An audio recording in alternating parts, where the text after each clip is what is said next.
Screen timing का जिक्र किया। स्क्रीन टाइमिंग सर हमने देखा है कि कोविड के बाद से ना सिर्फ स्टूडेंट्स में बल्कि लोगों में भी काफ़ी ज़्यादा हुआ है। वर्क फ्रॉम होम का कल्चर बढ़ा है, वर्क फ्रॉम स्टडी का कल्चर बढ़ा है। बच्चे घर पे ही मोबाइल से पढ़ रहे हैं, देख रहे हैं। और आजकल पेरेंट्स भी ये सवाल पेरेंट्स के लिए भी है कि वो किस तरह से अपने बच्चों की स्क्रीन टाइमिंग को कम करें, क्योंकि आजकल पेरेंट्स भी अपना ये कहना गलत नहीं होगा कि अपना काम हल्का करने के लिए बच्चों को फोन पकड़ा दिया।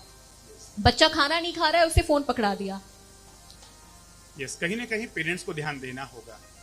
ये खिलौना नहीं है जो मोबाइल है, ये टाइम पास नहीं है, ये बच्चों की ओकुलर हेल्थ को इफेक्ट कर रहा है। साथ ही साथ उसमें जो कंटेंट है वो उनके मेंटल हेल्थ को भी अफेक्ट कर रहा है। तो इन दोनों ही लेवल पर अगर हम समझें तो हमें डेफिनेटली एज ए पेरेंट्स ये रिस्पॉन्सिबिलिटी बनती है कि बच्चे का स्क्रीन टाइम हम कंट्रोल करें। एज ए पेरेंट मैं अपनी बिटिया को, मेरी बिटिया भी 12th क्लास में है, तो अगर मैं अपने एग्जाम्पल की बात करूं तो हमने अभी तक उसे पर्सनल मोबाइल नहीं दिया। जो मोबाइल है, जो उसके मैसेज आते हैं या जो भी चीजें आती हैं वो मम्मा के मोबाइल पे आती है। स्कूल से रिलेटेड जो मैटर होता है उसके लिए हमने जो मम्मा का मोबाइल है उसको दिया हुआ है कि आप उसमें 1 घंटा देखिए और जो भी चीजें हैं एक लिमिटेड आवर्स। तो ये छोटी छोटी जो चीजें हैं अगर हम करें, पेरेंट्स अगर अवेयर रहेंगे तो डेफिनेटली बच्चों को स्ट्रिक्ट किया जा सकता है। और इंटरटेनमेंट के लिए मोबाइल ना यूज करें। अगर उन्हें मूवीज देखनी भी है तो टीवी है। TV is much better than mobile, क्योंकि जब हम मोबाइल देखते हैं तो ये 25 सेंटीमीटर से 40 सेंटीमीटर के डिस्टेंस पे काम करता है और ये जो आईज के मसल्स हैं उसे काफी कॉन्ट्रैक्ट कर देता है, स्ट्रेन पड़ता है, डिजिटल आई स्ट्रेन। बिल्कुल। और सिर्फ उन लोगों के लिए क्या सजेस्ट करेंगे जो लोग ऑफिस में काम कर रहे हैं, 6 घंटे, 7 घंटे, 8 घंटे का जो उनका वर्क टाइम होता है वो अमूमन लैपटॉप और सिस्टम पर बीत रहा है, वो किस तरह से अपना स्क्रीन टाइम कम करे, क्योंकि उनके साथ तो एक वर्क प्रेशर भी होता है।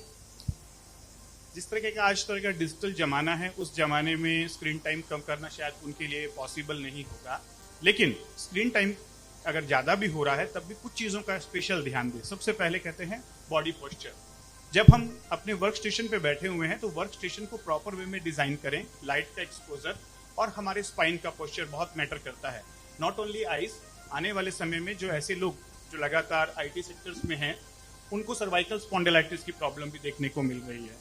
तो ये स्पाइन का पोस्चर भी आपके सिटिंग पोस्चर, गर्दन से बैकबोन की जो शोल्डर, ये जो पूरा दर्द होता है, जो कंधों में दर्द हो रहा है, मसल्स पेन हो रही हैं या स्पाइन में प्रॉब्लम्स हो रही हैं, सर्वाइकल स्पॉन्डिलाइटिस जिसे हम कहते हैं, ये भी फॉल्टी पोस्चर की वजह से हो रहा है। दूसरी चीज है कि जो वर्क स्टेशन है उसमें इस तरीके से डिजाइन होना चाहिए कि जो एसी का एयर है वो डायरेक्ट मेरे आईज को एक्सपोज ना करे, क्योंकि लगातार जब हम डायरेक्ट ठंडी हवा में बैठते हैं, एसी का एक्सपोजर मिलता है तो ड्राइनेस डेवलप होती है और लगातार ड्राइनेस के केसेस भी बढ़ते जा रहे हैं स्क्रीन टाइम बढ़ने की वजह से।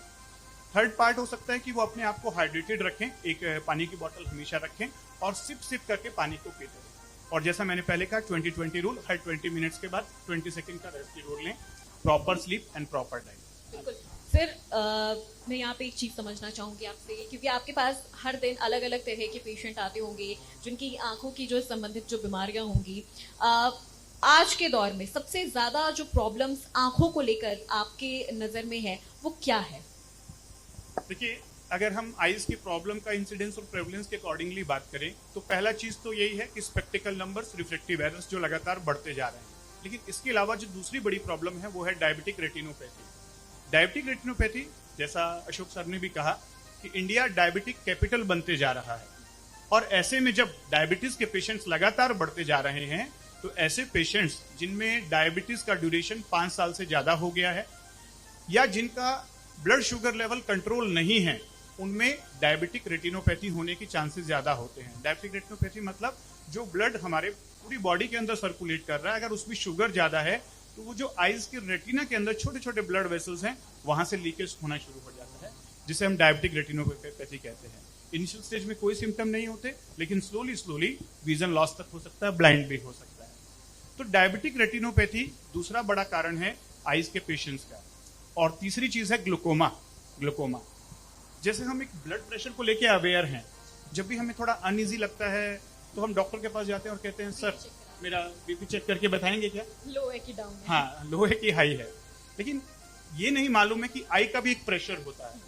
और कभी भी हम आई स्पेशलिस्ट के पास जब भी जाते हैं तो एक आई चेकअप तो कराते हैं, चश्मे का नंबर चेक करवाते हैं, लेकिन ये बात नहीं पूछते कि सर मेरे आई का प्रेशर नॉर्मल है कि नहीं। ये आपने बहुत नई चीज बताई है और मोस्ट ऑफ द देम लोगों को ये चीजें नहीं पता होंगी कि आंखों का भी एक प्रेशर होता है। अगर आप किसी आई स्पेशलिस्ट से मिल रहे हैं तो आंखों का प्रेशर भी चेक करवाना जरूरी है। तो ग्लूकोमा एक ऐसी डिजीज है जिसमें लगातार आई का प्रेशर बढ़ना शुरू हो जाता है। जो नॉर्मल होता है 12 to 20 मिलीमीटर ऑफ मर्क्यूरी, जैसे हम ब्लड प्रेशर की बात करते हैं ना 80 to 120, इसी प्रकार से 12 to 20 millimetre of mercury I pressure होता है। और अगर ये बढ़ जाए कुछ कारणों से तो धीरे धीरे जो आई की ऑप्टिक नर्व है, जो नेत्र तंत्रिका है, वो डैमेज होना शुरू हो जाती है। और सबसे बड़ी बात, इसे साइलेंट किलर कहा जाता है। मतलब कोई सिम्टम्स नहीं होते, कोई पेन नहीं होता, कोई रेडनेस नहीं होता इनिशियल स्टेज में। तो ये धीरे धीरे साइलेंट किलर और नेत्र दृष्टि चोर भी कहा जाता है इसे। ये धीरे धीरे आपकी आंखों की रोशनी ले जाता है और जब पेशेंट हमारे पास पहुंचते हैं उस समय बहुत लेट हो चुका होता है, क्योंकि उसका कंप्लीट विजुअल फील्ड ऑलमोस्ट 50% रह चुका होता है।